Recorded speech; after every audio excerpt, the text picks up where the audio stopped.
Vous allez travailler évidemment à la fin de ce qu'on appelle les fameuses zones blanches, c'est-à-dire là où on ne capte pas ni téléphone ni mobile.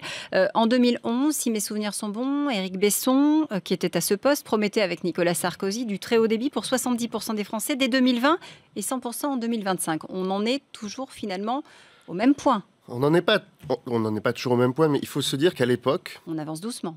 On avance doucement, mais c'est ça qui va changer. Ça, vous inquiétez pas. Vous avez vu les déclarations du président de la République. Ça a été la première démission avec M. Mézard et avec Julien de Normandie que nous portons. Nous avons rencontré tous les opérateurs nationaux, les opérateurs locaux, les élus locaux responsables des réseaux dits RIP, les réseaux d'initiative publique.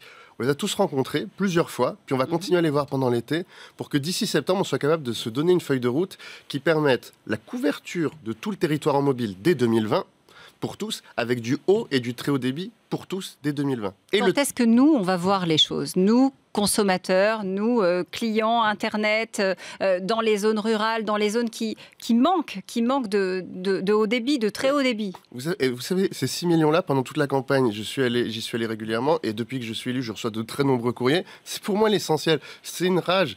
Vous savez, ça vous fout les larmes quand vous allez chez les gens et que les gens ils vous expliquent, bah voilà, nous, nos enfants, ils n'ont pas Internet, ils peuvent pas aller préparer leur truc. Nous, on peut pas aller sur Facebook parler à notre famille. Nous, on peut pas réserver. C'est-à-dire que tout ce qu'on raconte, le e-commerce, la e-administration, tout ça... La télémédecine, Emmanuel Macron en a parlé. S'il n'y a pas de réseau, tout ça, c'est du vent. Pas de télémédecine. Pas de réseau, rien. Donc, c'est pas possible. C'est du mépris de ne pas l'apporter. Donc, cette responsabilité-là, cette rage-là, on l'a transmise aux opérateurs. On a parlé argent. On a parlé avec tout le monde des conséquences que ça allait avoir.